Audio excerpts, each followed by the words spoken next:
welcome back, Double Teen Fam. How are we doing today? Our BFF creator and star of Open to It, Frank Arthur Smith, is back. Hi, it's nice to see you again. It's been so long. I was binging season 2 of Open to It earlier today, and guys, you do need to watch it. I must say, it's hilarious. Yes. Also, okay, you've been on the pod before, so I have, yeah. for our guests or for our listeners that aren't aware or haven't listened that far back, Open to It is a series you guys created about a polyamorous, non-monogamous. Yeah. That is correct. Yep, all that is right. PolyGLAMorous. PolyGLAMorous is the word. Yeah. I loved that. I actually wanted to ask, why PolyGLAMorous? Well, I just love a good rhyme, first of all, but Yeah. I love the idea of, we're taking ownership of it and we got this. We're good. Yeah. Yeah. Also, I just want to say you gave me the best idea. Therapy walk. Like, I thought the same walk thing. while you're on the phone with your therapist. I was like, why haven't I done that? I'm about to be asking my therapist if I can do that. Mine is she has too good an ear. So she'll be like, where are you? What's going on? And then she's like, she looks too. So like my housekeeper had earbuds in and was coming and she was like, who is that? Why is that woman in your house? What's going on? So I think it's wish fulfillment. I couldn't actually get that over on her. I love that. Okay, so Open to It, you guys. I know when we last discussed the show, I remember you said that like your goal with it was to show that like any type of relationship is possible if there's love, communication, and I don't remember the third one. Love, communication, and consent. Consent. Thank you. I was like, I know I'm missing one. Anyways, but I wanted to ask, so now with season 2, which you guys are premiering, what would you say? Like, what do you want the message of this season to be? Are we diving any deeper into like specific topics? I know we watched some of it but for anyone that hasn't watched any of it, like what's been one of your goals with season 2? Yeah, that's a good question. I think with season 1, it was about like with non-monogamy doing it, and season 2 is doing it right. So especially season 1, Cam and Greg, the main couple, are very focused on, okay, let's prioritize each other. Let's like make sure we never let anything get in the way. And in season 2, they're realizing, oh, we have kind of been letting down our other partners in the interest of one another, and kind of finding that balance again of like, we are each other's main, but that doesn't mean we can just be careless with other people's love. I love that. And also, I also think, because I remember some parts of season 1, and was it you play Cam? I play Greg. Greg. Okay, sorry. I always mix the two of them up. Anyways. Jason, who plays Princeton, said he had no idea who was who until season 2. He's like, I never direct called you in the show. So I was just like, I don't need to know. It's also, fine. his character's one of my favorites. He's great. He is in some ways very much like his character. But I remember Greg in Princeton had a little bit of, Greg had some like kind of moral dilemmas when it came to Princeton. And so would you say that like in season 2, maybe he's like working through like being more, honest with himself as well, and in some ways? Yeah, I think what ends up happening is like Greg and Cam figure out the role they want Princeton to play in their life, and Princeton has to decide, is that enough for me? Yeah. Like being sort of their side piece maybe isn't as fulfilling as I thought it would be. Yeah. I love that though, that you said that, season 2 is about doing it the right way, because I do feel like, especially in the non-monogamous space, it reminds me a lot of my journey, whereas like when I was first non-monogamous and open with my ex-husband, like I was figuring a lot of it out, and I did my best, but I don't think I got a lot of it right. Yeah. And it wasn't until like we were like 3 years in that I actually feel like I started to get the hang of it and started to like really kind of dive deep and understand so much more, to where I felt like I was finally doing it right.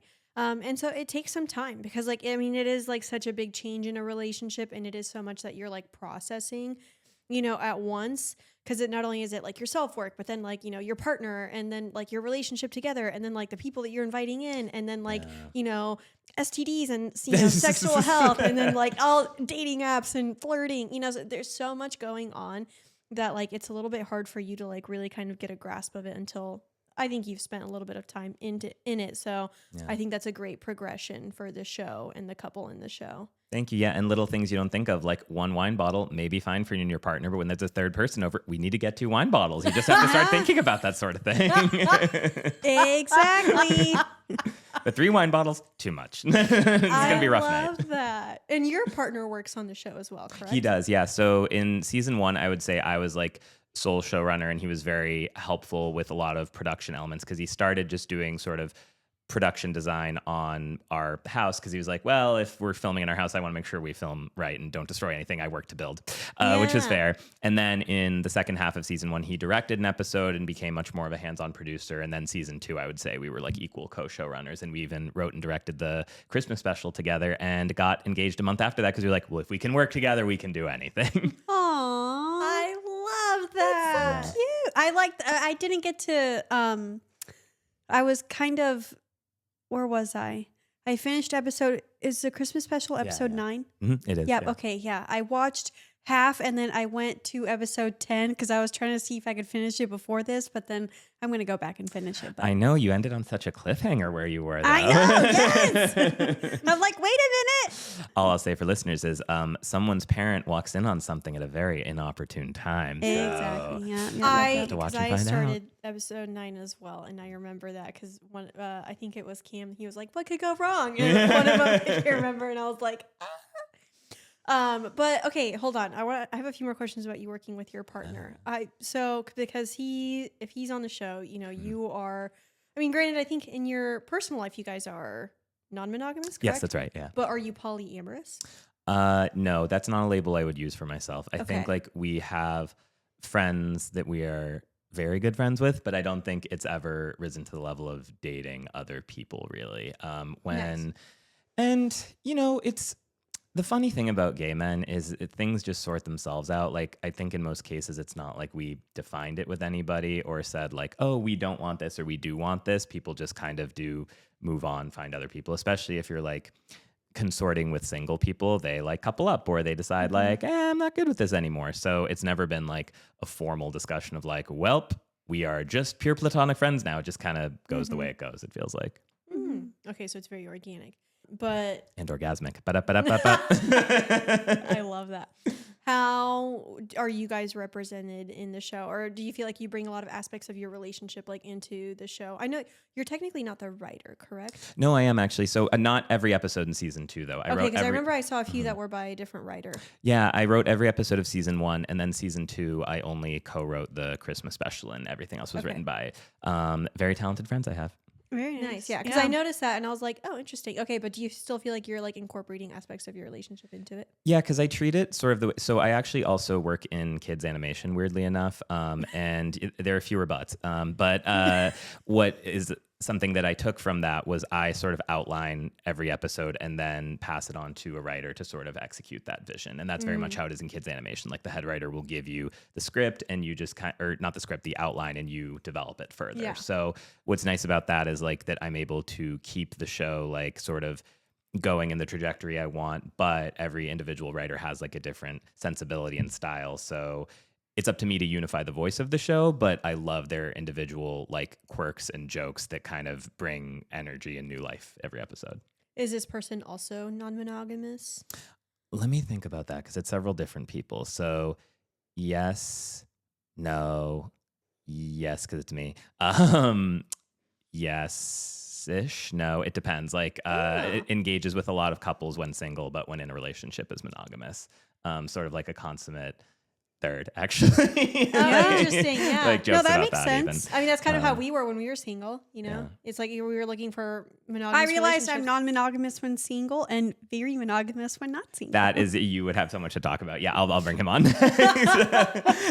And then, yes. So I would say it's mostly non-monogamous people. Okay, who are so writing. so that, I mean, that sounds like good, fair representation on both sides where you have like the monogamous and the non-monogamous perspective. And the monogamous writer wrote one of my favorite episodes, and it has like a very pure heart. So, again, the energy they bring. Wait, which one? So that's episode 8, the one where we introduce Jasper, who is the philosophy student and deaf love interest of the main couple. Okay, I Yeah. loved him. Yeah, he's terrific. He's really Oh nice. my god. I really like that also you are representing the deaf community in that show. Like and especially like I don't want to ruin it, but like towards the end when, they're figuring out how to communicate, and then, you know, things get spicy. Like, I thought that was really touching. Thank you. Yeah, no, that Jared is wonderful. He actually taught my fiance and I sign language. So that's how we were able to communicate better with him and like other deaf and hard of hearing cast and crew. And then he's just a super lovely person to be around and gave us some great inspiration. And yeah, like I think it's not every day you see like a queer, non-monogamous, interabled relationship. So it's cool to put that out into the world. And I'm excited to see how people respond. Because at least in the screenings we've done, people seem to really receive that episode well. Yeah, no, I love that one. I want to learn American Sign Language. But also, I mean, When the I was- representation that you guys have is so good. Thank And you. I'm glad Yeah. you brought that up because I remember I was thinking about that. And like, not only, I mean, in queer, non-monogamy, you know, in race and everything, like, and there's so much diversity in the show that I think it like really just, I don't know, people can find themselves in any of the characters. And I also loved the bi representation. Yes. We have more bi people than I think straight up gay, actually. Really? Yeah. And no straight people. We don't do those here and find any other show for that. I love that. No, but I mean, that's what we need. And I mean, like for anyone listening, it is really like a really well done show. Thank you very much. I mean, I remember watching season 1. I don't know if I watched all of it, but I know I watched a good chunk of it. And now, you know, I'm a good ways into season 2. And it really, like, I feel like you guys have really started to like find your footing in it. Thank you. And yeah. it's done really well. And so, yeah, I love it. I definitely feel like more money, more problems, but also more opportunities. In season 2, we really did get to like include so many more people and, you know, show different storylines, but also what has been the most meaningful to me is I feel like every episode really took on its own identity in a way that even season 1 didn't. So it's like episode 7 is the one where like they go on the date with the guys who look eerily similar to them. Yeah. Episode 8 has Jared. Like there's Christmas, New Year's, the pool party, naked pool party. And then there's puppets. So it's not to like. And so you guys are branching the show into now Europe, you were mentioning? Yes. So the show is now airing in Out TV Europe, and as of this episode, I believe we'll be like halfway through season 2, and then the show has just landed on another global streaming service for season 1, Deku. And finally, season 1 is in Asia through this streaming service, Gaga Ooh La La, which is the biggest queer streaming service in the world and also has an awesome name. That's Yeah. amazing. Yeah, Wow, I didn't what know a that that was name. thing. Gaga, ooh la la. Who thought of that? Did you ever watch Sex Education on? Love that show. Yeah, and that's a British show. It is. Yeah, correct, definitely Emily? one of the inspirations for this series to be like very sex forward, but also lean heavy on the comedy, at least until season 4. They went a little more drama with that one, but hey, they were did, allowed. Yeah. But I mean, I love that show. And actually, as you were talking about, like, you know, branching into Europe and whatnot, the first show that came to mind that's like similar in the kind of style is Sex Education to your show. So yeah. Yeah, and I think that show had such brilliant messaging about being more open with our sexuality and loving towards ourselves. And yeah, definitely that was a show that made me feel like doing what we did was possible. Yeah, and that one also I feel like has good representation and like, you know, they showcased a lot of different, you know, types of characters, which I loved.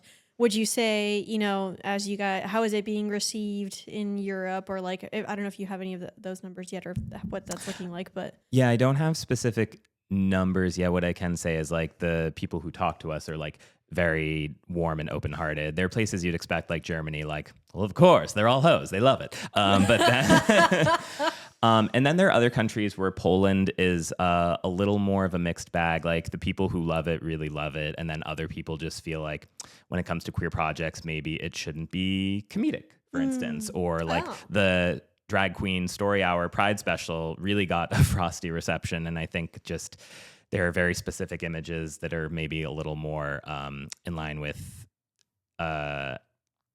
what's the word I'm looking for? Heteronormativity that kind of prevails there.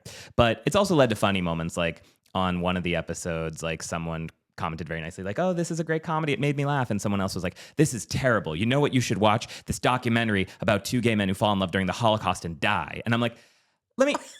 Hold on. So that's like saying, you know what's not great? Schitt's Creek. You know what is great? Schindler's List. Like that's those aren't the same. Why would I hop from one to the other? No, exactly. A documentary and a fictional show. Yeah, among other differences, but yeah. I'm glad to hear that is being well Also, received. frosty reception is a new phrase that's going into my vocabulary because I need to use that. I didn't even exactly borrow it from this, but Pokemon has an attack now called, because in Pokemon there are 1,000 of them now. I don't know if you knew that, but there's an attack called Chilly Reception where the icon is Slowking told a joke. It wasn't funny. It started to hail. So literally it starts to snow because nobody laughs. Are you a Pokemon fan? I used to play very religiously, and now I'm more Pokemon, I guess, enthusiast, where like I keep up with the lore and whatnot, but I haven't played in a while.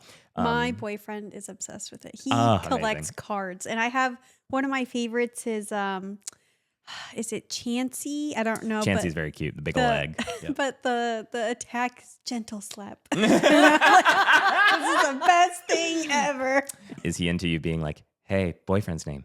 Use gentle slap on me now. Well, we haven't tried that, but you know how you can make those custom Pokemon cards, like, with your, I don't know, specifications of like your boo or whatever. Mm-hmm. I did that. I made one of him and then it hasn't delivered yet. It's his Valentine's Day gift. He'll get it next week. Amazing. But I put, for the attack, I put gentle slap. That's very funny. Don't ask how I know, but men.com, a gay porn website, does have a video called Fuckemon Go, which was that they released that at the height of Pokemon Go. And I only caught the trailer and I was like, I'm certainly not destroying my childhood by watching this, but I imagine many people did. Yeah. Mm-hmm. Funny. Okay, so I want to know, is there going to be a season 3? So right now we are planning to possibly film a Halloween special this summer, but also my fiance and I are getting married in September. So it is a touch and go if we'll be able to pull it off. But next year I would really love to dive into season 3 because there's many more stories to tell. Like little, going to a dungeon for the first time, for instance. The guy's first foursome because they haven't had one yet. And then I think what I anticipate to be the series finale where will they or won't they, but with their third. Oh, okay. Yeah. So they're I think I foresee the show ending with them getting married and the question of okay, well, are we going back to being monogamous or what role do other people have in our life? And the title I already have planned out because it's perfect, which is Open to Happy Endings. Oh, I love that. You're good, right? Thank you. Very good. Wait, I want to know, and if this isn't too personal of a question to ask, but do you feel like your dynamic with your partner might change at all when you guys get married? Oh, good question. No. Well, I didn't know. That's good. Yeah. Some people, and I definitely believe that in non-monogamy, there can be seasons, Yeah. So maybe for some time, things get a little more closed up while you're focusing on something else, usually especially when it comes to children or things like that. Or, sometimes you're even more open than you thought you would be, whatever. And so there can be seasons in it, but I was just curious. We have definitely moved through phases, and I would say similarly it's organic, when we're being invited to multiple parties per week or whether we're just right now we've been spending a lot of time with each other and we always spend a lot of time with each other, but I mean to the point where we're want to see a friend tonight? No, not even platonically. So that being said, I'm also going to 2 mixers tonight because I'm a monster. So it's really feast and famine in our lives, I would say.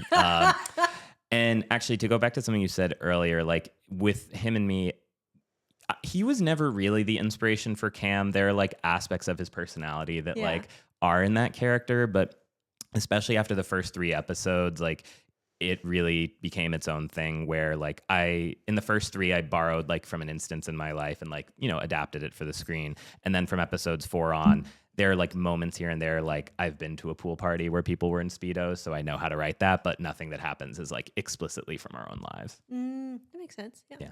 I've had creative projects where I draw on the inspiration of my life, but you kind of just, you know what it's like. I know what a sex party's like, for example, but exactly, you come up with your own scenarios and whatnot for it. But I want to know what is going on in the gay non-monogamous community. We're both monogamous now, so we're a little. Oh, so you're out of touch now? Yeah, look at that. Yeah, what's everyone doing? Bye. Well, definitely condoms are out. I'll tell you that. Interesting. Okay. Yeah, tell us more about that. I would say with the advent of PrEP and doxycycline, it seems I personally still think condoms are great. So when I will say to someone, "Hey, is it okay if I use one?" They're like, really? People get very disappointed, I guess. It doesn't feel the same way or something. So, which is weird because I feel it is very much a paradigm shift where like not using a condom used to get people like scandalized, and now using a condom is scandalized. So people's proclivities have changed over the years. Interesting. Well, and I think the doxy is best used with men, I believe. Like, is that right? Okay. I don't think it's as effective with women, if I remember correctly through one of like the articles that came out. But because that one's fairly new, yeah. I didn't know. So you guys didn't have the gonorrhea outbreak? Not yet, fortunately. Also, for me personally, some people do get side effects from like, with PrEP, it's like you can retain, well, there are two different kinds. So one brand, you retain water, and the other does liver damage. So most gay men will choose the one that does liver damage. And God forbid you not have max definition at all times. And then with doxycycline, it can really just make you A, sensitive to sunlight, and B, just make you like tired and moody. So that's another reason why, again, condoms are wonderful, because like I don't suffer those side effects. You don't get the side effects. But other people are good with that, and God love them. One of my friends, she was doing a podcast episode, and the guest that they had on, she works at AHF, which I don't know if you use AHF, but back when we were in the play party scene, like that's a great way to go get tested here in Los Angeles. Great, yeah. Yeah, just because it's free, and they do a great job with it, and they'll do like the oral and anal swabs. But she was citing that now because of PrEP, like they see a lot less condom usage and all of that. Yeah, no, I want to shout out the Los Angeles LGBT Center, because they do free and low cost testing for people. And just, I also, they're my primary care, and I've been treated really, really wonderfully there. It's nice to be like just seen as a fellow queer person. And the psychiatrist I saw there, he in particular, we shared a vocabulary that I don't even have with my therapist. And I mentioned that to him. I was like, it's nice that I don't have to explain things to you. Like, and I, I started to say like queer trauma, and he went poppers. And I was like, well, that too. Yeah, sure. I had no idea that poppers were for anal. I didn't either. Did you think they were just like recreational for dance floor? Because that's how people use them too. I know, but I learned that last year at Splash House. That poppers are for anal? They're for cleaning your VCR. I don't know what you were talking about, but all right, fam. It is, well, spring, but summer's around the corner, which means you've got to get your roster ready if you're single and ready to mingle. And how are you going to do that? I think Field is one of the best ways to tackle this problem. Not only do they have a variety of connections and people that you can meet, but they really do focus on transparency. With so much change comes a lot of communication. So Field really likes to promote transparency in the bios. And if you go on Field and you see a Field bio, you know that people are very specific on what they want and what they're looking for. Maybe they do just want a summer fling. Maybe they want to find their next, forever boo during the summertime. Field has got you covered. So there's no pressure to swipe. If you happen to skip over someone's profile, you can always go back or undo your dislike. There's no algorithm gatekeeping, so you're not just being shown a handful of people and that's it. And you can bring your people along. So Field's new constellation feature lets you link profiles with your friends or lovers. So new connections will see who is within your little circle. So guys, if you are ready to hop on the apps, get yourself a summertime boo or maybe a long time boo, go to the Google Play or Apple Store and download Field. That's F-E-E-L-D. Again, go to Google Play or App Store and download Field. I want to ask, so you've mentioned that like maybe because of personal reasons, you might not be able to film season 3, maybe as like what year, but like, in terms of long-term goals, like, is this something that you want to like, like if you could, paint the perfect picture of what you want the show to be, like how many seasons would you want to do? Like what, that kind of thing. What are your ultimate wishes for it? It's varied over the years. Like I've always thought between 3 and 5, and something is telling me that 3 is about right, just because the show's about thirds. And I think as I was looking through past outlines for episodes, like it's been nice to see like, oh, we did that, or like, oh, we covered that. So I feel like I've trod a lot of the territory I wanted to, and I think one more season would be great. And the ultimate vision would be, so we are distributed worldwide on this cable channel and streaming service called Out TV in like English speaking countries, Latin America this summer, and Europe right now. And it would be cool to hop to like something bigger like Netflix or Hulu or Amazon, just because of the visibility and having people see like, oh, this is like a queer led show, but like I, perhaps a non-queer person or a monogamous person, can still really appreciate it and laugh at it. Because I've had, believe it or not, I have had straight men in monogamous relationships love this show. Wow. And I know, it's crazy. So it's a weird political moment we find ourselves in, where I think people are pulling away from the idea of like giving diverse perspectives to people as though that's somehow off-putting. But I think people crave the variety and the, you know, education. I mean, so many people have seen the show and I'm sure listen to your podcast and then tell you like, oh, I understand this concept much better now. Yeah. I mean, you know, for me, I'm a woman. I've explored non-monogamy. I'm monogamous now, whatever. But like, I also just really liked being able to, as you said, like see a different perspective. Okay, now I get to see like two gay men who navigate the non-monogamous world, and, you know, their lingo and how they talk and go through it. And like, obviously, like that's much different than I would do it, just because I have, you know, I'm from a different perspective. So I found a lot of like useful, you know, not only information from it, but also, you know, it was very endearing and I really liked it. So thank you. Yeah. And I think in regards to our show in particular, like the bisexual icon known as Kat, if you haven't met her, I can't wait for you to, played by Victoria Gluhusky. Yes. She is awesome, and she is like the picture of confidence and power. And yet I think her character's journey is she kind of, in that power, runs roughshod over other people's feelings sometimes. So like, it's not all it's cracked up to be. When you think you have it all, sometimes you're a little maybe dismissive of the people around you. And I like examining that through her, that she seems from the outside like,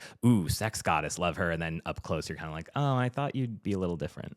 Yeah. I also just love seeing like true bi men representation. Yep. Yeah. With Princeton. Yeah. So that's how I market episode 8. The two main things I say are like, one, they have a deaf love interest, and secondly, we have our first heterosexual sex scene between two bisexuals, but all the same. And like, is he on the bottom or the top? Well, I guess you'll have to find out. So I love that scene. That was one of my favorites. And when the partner came in and everything. Oh my God. I love her. So Kat's partner is played by Logan Byam Taylor, who plays the character of Olive. And she is just so funny and so genuine. And like, just especially in New Year's, I love how like easygoing she is. Like, I can't wait for people to, just meet some of the new cast, because they tickle my funny bone. I love Princeton's roommate. Played by the Manila Luzon. Rita Manuel is her character's name. I was going to say the drag queens from the first season as well. Oh my God. I remember when I watched the recap, I'm like, I want to go back and watch just because of them. They were so freaking good. But actually, okay, when we were saying that 3 seasons, the thirds, I love that. But I agree, I would love to see the show, like, especially when I was watching the season, because like I said, I really feel like you guys have like found like really good footing with it.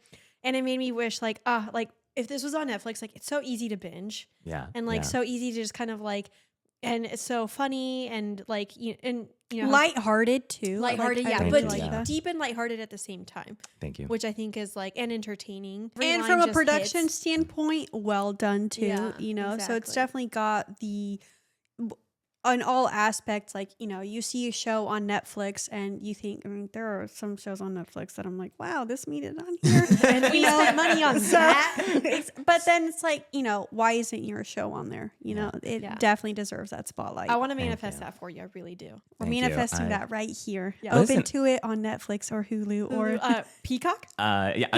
If they have money, still sure. And honestly, yes, because when I was first here, the first 3 episodes I had just self-released, and then look at us, you know, 2 years later or whatnot, like we filmed, I guess, 10 additional episodes were distributed worldwide. So like, let's make the 3rd time I'm here, all the dreams have been achieved. And I'm like, well, what next? I'm done. Well, I was actually going to ask, like, do you want to develop any other shows like about non-monogamous or queer representation? I know you're doing a kid's show. Yeah. So it won't show up there, believe it or not. So I think this aspect will always be part of my work. I don't know if like I'll do a show where it is the explicit plot line next time, but I think there will be like non-monogamous characters where it's just sort of frankly like a casual aspect about them and not the source of like all the drama. That's the next step, is just that they're just, it's who they are. And just like how it's like being gay is not necessarily all that character is. It's like same thing. Being non-monogamous is not all his character is. Yeah. Yeah. And I mean, I would love to see that in media in general. Because Just normalize it. Yeah, because I feel like a lot of times when you do see non-monogamy, like in certain shows, like it just shows up as like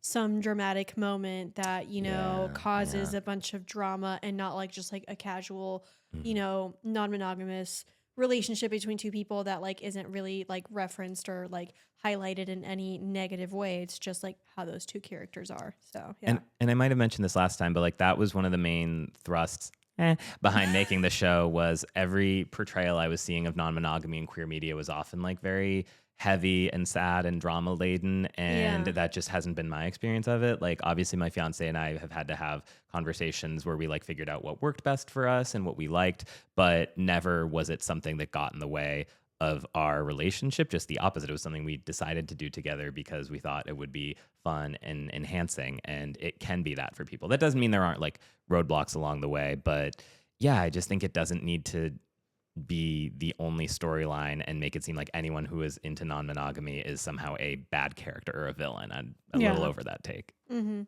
agree. I know you said Sex Education was maybe a little bit of an inspo. Were there any other shows that kind of inspired some of the creativity there? No, I'm my own inspiration. No, so yeah, I think some of the ones that I always cite are Please Like Me, which was this Australian series that made it onto Pivot, which is a cable channel in the US that's no more, but then it was also on Hulu. And that was by this Australian comedian, Josh Thomas, who's just like a very warm, light, like comedy about him being he's a bit of a brat, the character, but like the people around him are very nice. So that was a lot of fun. And also the food porn on that show, amazing. There are sex scenes, but I would say there's more food porn than actual porn. And then Bonding, which is a comedy on Netflix about the BDSM scene. And so I really love the representation on that. Love that show. Especially season 2, they brought in like a dominatrix as a consultant and writer and performer, and it definitely levels up in a way that's like very, very impressive. I can't remember how many seasons of that show were there. It was only 2. It, right? Yeah, they did one independent season and one on Netflix, and that didn't move any further than that. And I'm so sad. I loved that show. I was really hoping they'd keep going with it. I thought it was so good. And it seemed like they were producing it for a reasonable budget. So I don't know. Like, yeah, it just takes having people who can make a little look like a lot. And I always have to shout out our cinematographer, Naisha Schreiner, because first of all, badass lesbian DP, we love to see it. Also, you can watch badass lesbian DP on Pornhub. But yeah, she just like is rough and tumble and like willing to get any shot, and like comes with amazing ideas, but also is adaptable and makes it look much more expensive than it is. And I'm very grateful to her. She's one of the people who's been with it from episode 1 through 13. So nice. Oh, that's really nice. I felt like, you know, especially in this season, the cinematography seemed very elevated. Yeah. Which I loved. Yeah. And actually I also want to shout out our B camera operator, Sam Kelly, because same thing. She just has so much fun with the camera, and like, again, is willing to, she's like, here's what I think, or like, what do we do? And like plays well with others. And having 2 cameras gave us so many more options for like what to cut between and whatnot. It was nice to be like, oh, I'm not like backed into this take because nothing else worked. I like have options now. Like, is this how real people at it? So it's nice. Who does the editing? So for the first half of season 2, it's a gentleman I met at Outfest because I loved his short. His name's Sining Tiang, and he has a short that was featured in The New Yorker, actually on YouTube, called For an Uncle, which is amazing. I recommend it. He shot it in China, and it's about like an analog of his boyfriend visiting his family, and like, but he's not out to his family yet, so they have to navigate that. And he has this little nephew who calls his boyfriend for an uncle, and it's super, super cute. That's cute. And then the second half of the season was this woman, Camila de los Santos Speed, and she is just first of all, has an awesome name and is a really, really talented editor. She does it all. She does documentary, does comedy, and yeah, I feel very lucky to have worked with the people I have. It's awesome to have great teammates, as you know. Mm-hmm. Yeah. What do you feel like this whole process like has taught you the most? I mean, I feel like it's been quite a journey because we interviewed you like really 2 years ago. Yeah. So I mean, this has been a few years and everything, and like I'm very proud to see where you guys have come. Thank and you. I love watching it unfold. But like, yeah, what have been some really great learning moments? if you can, I mean, manifesting, honestly, not to be too woo-woo, but yeah, if you can dream it, you can do it. Because as I look on the timeline of this, I first wrote a very different version of the pilot in, let me get that right, 2017. So that was 8 years ago. Yeah. And then I wrote the short version that's very close to what the first episode became in 2019. So 6 years ago. And then 2021, 4 years ago, mid-pandemic was when Matt and I were like, hey, we'd like to produce something now. And he was like, well, what about that short you always really liked? And went back to it.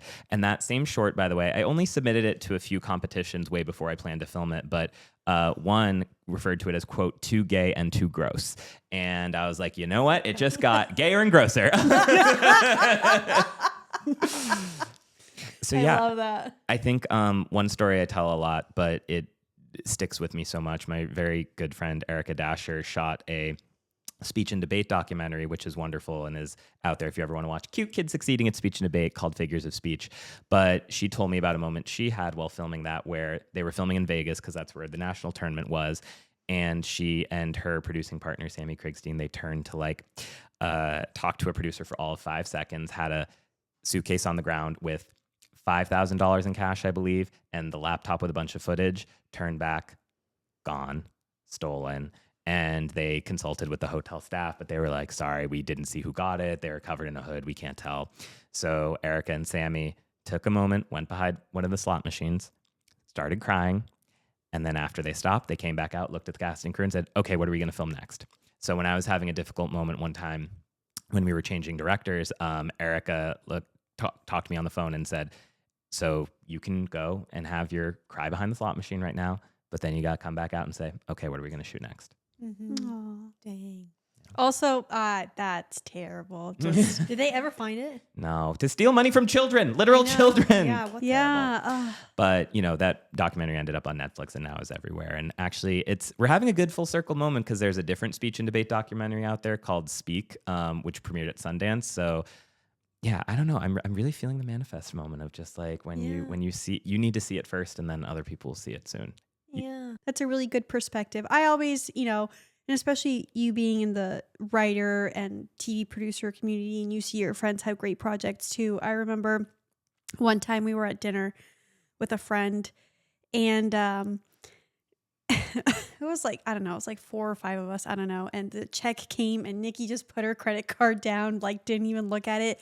And then our friend goes, she goes, oh, I just love that moment. She's like, if it's around me, it's within me. And I think that always stuck with me. So the moment of crying behind the slot machine reminded me of that, where like, there are going to be like projects or, passions that maybe, they're everything that you want, but there are still going to be like tough moments. And, you just got to know that it's within you and, keep going. And Erica, I didn't realize I was going to do this today, but she's one of my best friends in this world, but also is just an inspiration of a person where like, I can't talk about it now, but she just booked this role that's like very exciting. And that was after she had been on Broadway, but that was like a year or so ago. And then like her last role had been a year before that. So like she is on this journey that I think a lot of us are on, if she is super talented and super successful, but it's not like, in entertainment, you're always booking gig to gig to gig. Sometimes it takes a little time. And I think she's very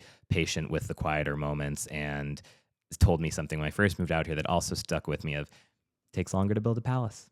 yeah. So you can throw something together and it won't stand the test of time. But if you're trying to build something great, it takes longer to build a palace.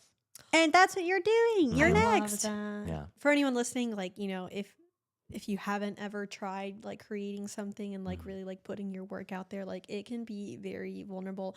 Super vulnerable. And also very like at times isolating and confusing and frustrating and everything because, like you put so much of your heart into something and like either it's not received how you thought it would be, or like the process is taking longer and all of that. And so like as a creator, like there are those like highs and lows. Yeah. And but I love about what you said about the quieter moments, because like that's, I feel like when you really have to learn and like lean into your like self-trust and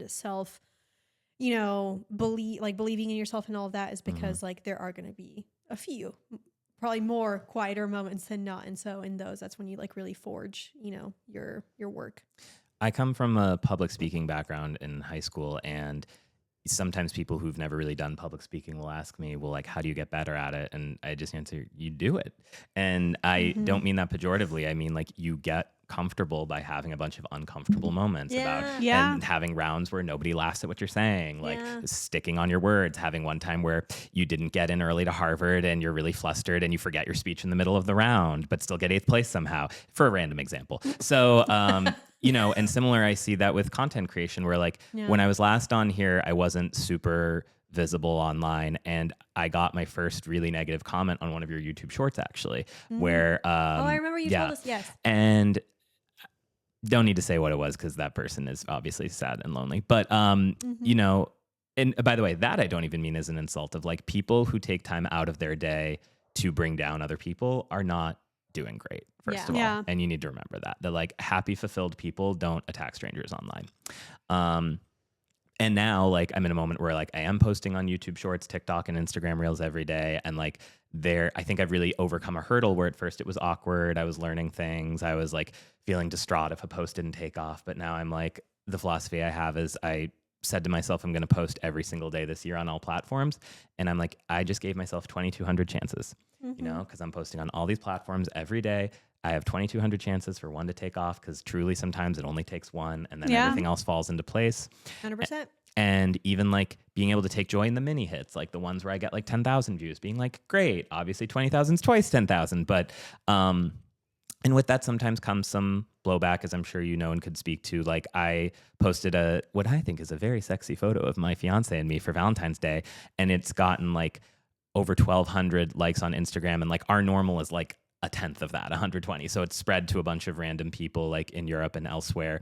And most people have been very kind and affirming and like, you're hot. I'm like, thanks. But then a few people have posted vomit emojis, which is just they obviously are jealous of our booties, and that's fine. They're allowed to be. But I love that. I don't take it personally at this point. Like one of my friends wrote me yesterday and said like, whenever someone reacts to you, it's the sum total of all their life experiences in this arena, and usually based off their first experiences. So it's not always rational. It's not always thought through, and you can't receive it like they perfectly calculated it to wound you. That's not what's happening at all. They're just fighting for their happiness the only way they can, and some people do it less effectively than others. Yeah. Well, I mean, when we started posting like the podcast and clips, like, you know, especially those first batch of negative comments, like, you know, they do kind of get to you. And then but you very quickly have to realize that that's never,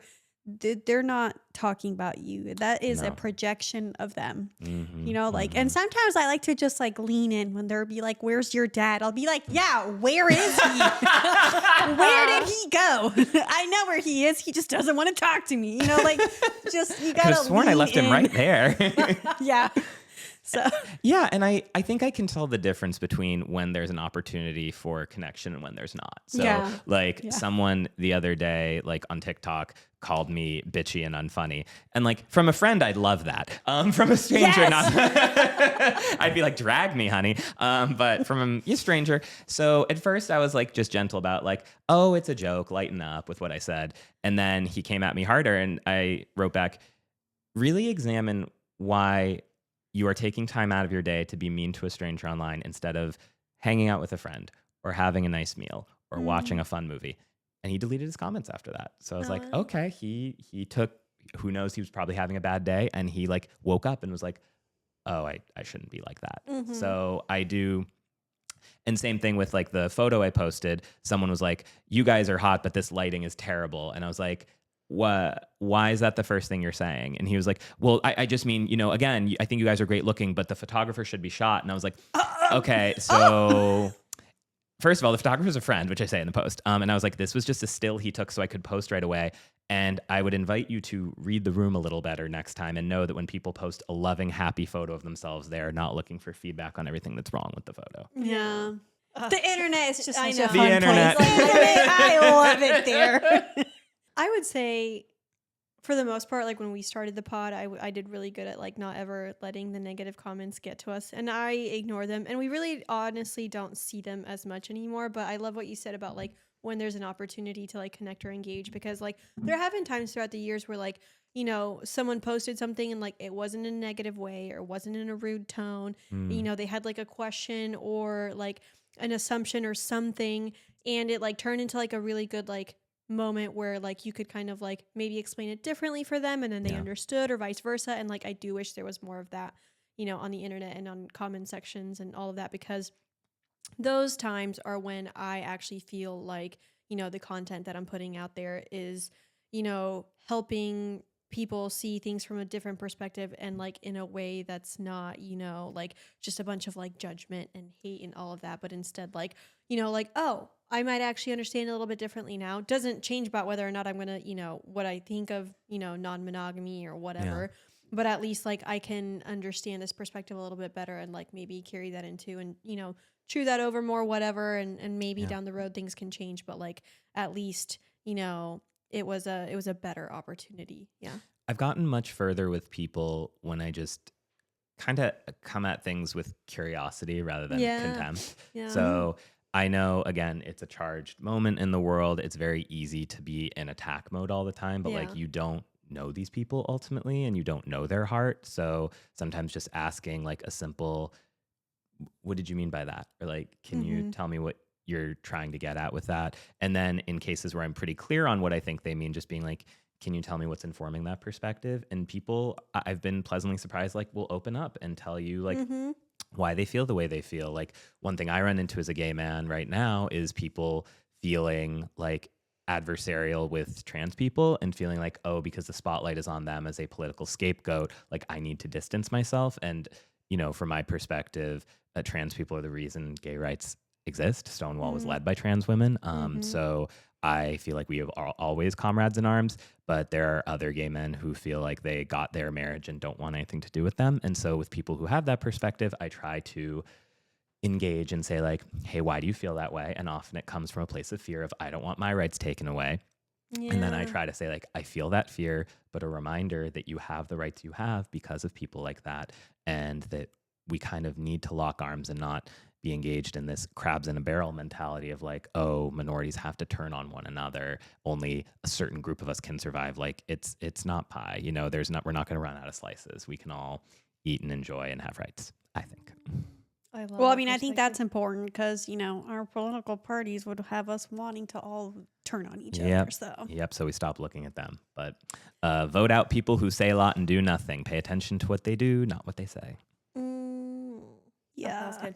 Okay. Have there been any projects that you like have in mind that are maybe like apart from, if you want to discuss them, if not, you don't have to, but like apart from television or apart from like what you've been doing currently, like anything else that you've been kind of working on? Yeah, I think if we're talking manifesting, I have a horror comedy that's in the vein of Scream that I've like currently sent out to like executive and producer friends, and I would love to get started on making that because it's I loved Scream growing up. It's one of my favorite franchises. I love that it's back, and it's also a sexy horror movie, so I feel like it's a good pivot from open to it for me. Wow. Love that. Okay, I love this already. Like I want more, but yes. Scream traumatized me because my parents made us watch it when we were like middle school.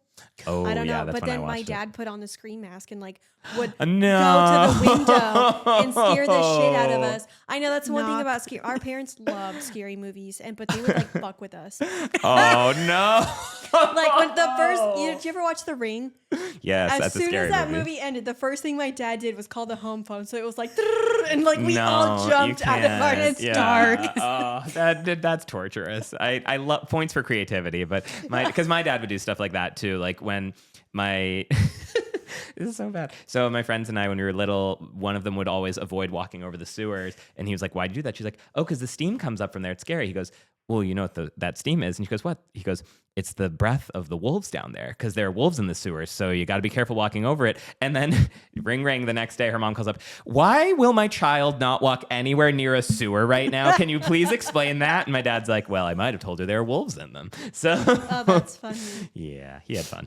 I love that. Yeah, no, our parents always fucked with us, so I'm a little traumatized from scary movies. But I love that project. And the Halloween special that you mentioned, I think would be so fun too. Yeah, I'm very excited about that one because the concept is that the guys are throwing a murder mystery party, but then it starts as like everyone engaging in the murder mystery, but then doxycycline is discovered after people swore up and down they weren't taking it. So then the mystery becomes who's on the doxy, and then trying to like, so there's a game within a game kind of thing. Oh.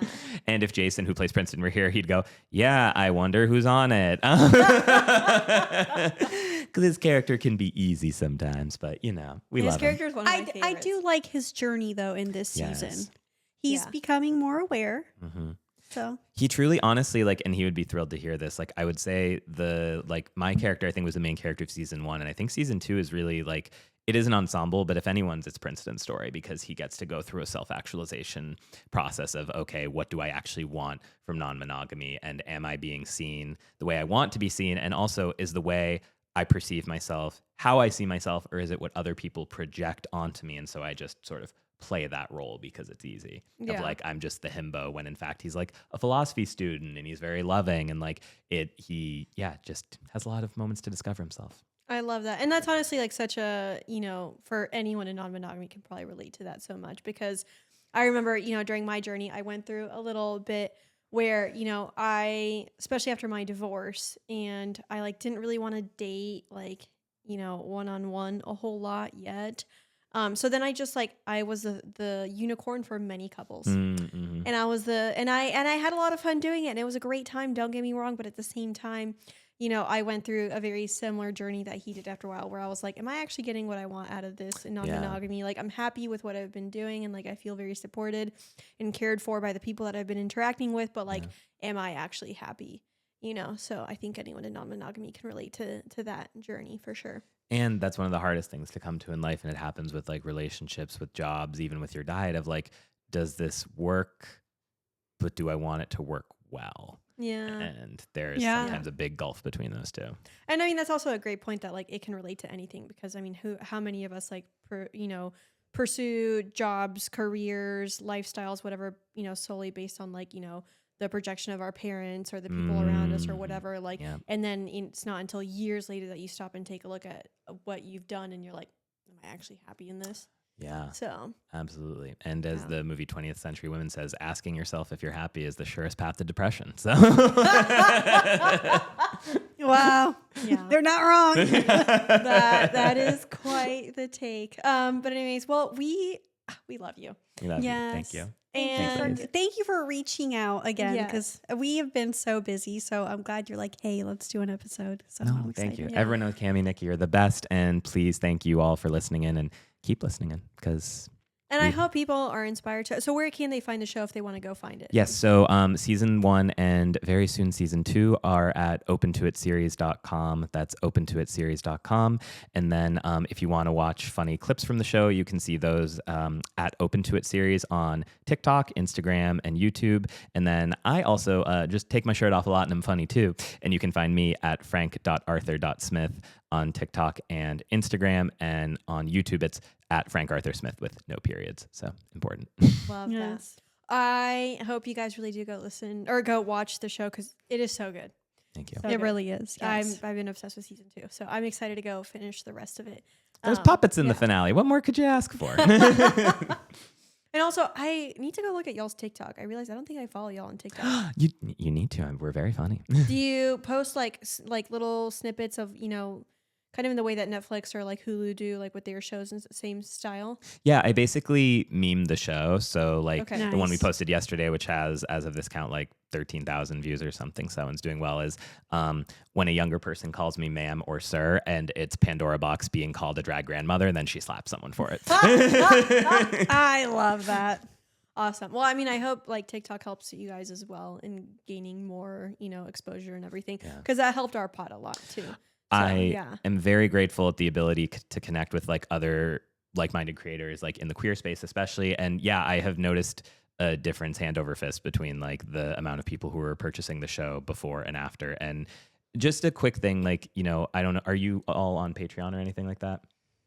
Yes. So I know sometimes it seems like, oh, another thing I have to pay for. But like, I'll just say for our part, for instance, paying for season 1, there's 7 episodes and $1.99. So that's way cheaper than a movie ticket, because it's an hour, 50 minutes of content. And it literally, at least for us, I can say, is like, is not for me to like profit and buy a house. It's so I can like keep making the show and keep employing everybody. So it is, I think if you think on it, like it's now what, a quarter of the price of a cup of coffee, and it so makes a difference to the people who make the series. So always consider supporting creators you care about, because I promise you that money goes a very long way. Oh, absolutely. And I've been around your cast. They're so great. They're very nice. There's a lot people. of love in the production of that show. So Yeah. I mean, you can see it on screen, I think, but also in the events that I've been for you guys, there's a lot of love there. So, just know that in buying that, like, you're supporting a really wonderful group of people. So, yeah. And a lot of us are like, posting cute pics online. So it enables us to do that and spend more time doing that. So what's not to love? No, we do get along really well. Thank you for noticing that. I feel very lucky to be friends with the people I work with, and I wish that for everyone. Or sisters. Well, you can't create sisterhood, but you can create a sort of sisterhood. And if you watch season 2, we are listed as associate producers Sure are, for 3 episodes. I forgot about that until you mentioned it. I was like, oh. 10, 11, 12. Yeah. I was skipping to go see my name, and I was like, oh, I feel important. And the end credits are different colors every time. So you're like, there I am in blue. There I am in pink. Yeah, exactly. Confetti. Is this going to show up on IMDb? Sure is. Yep. Hell yeah. DT fam, go watch Open to It. It is so good, and it's gayer and grosser by the episode, and we love it. It's so good. It's so good. But so please, guys, go give it a watch. And thank you guys for tuning in. We'll see you next time. And don't forget, wear condoms. Yes. Doxy is not a substitute for condoms. Yeah, wear condoms. Yeah, your liver can't take that long term. Wear condoms.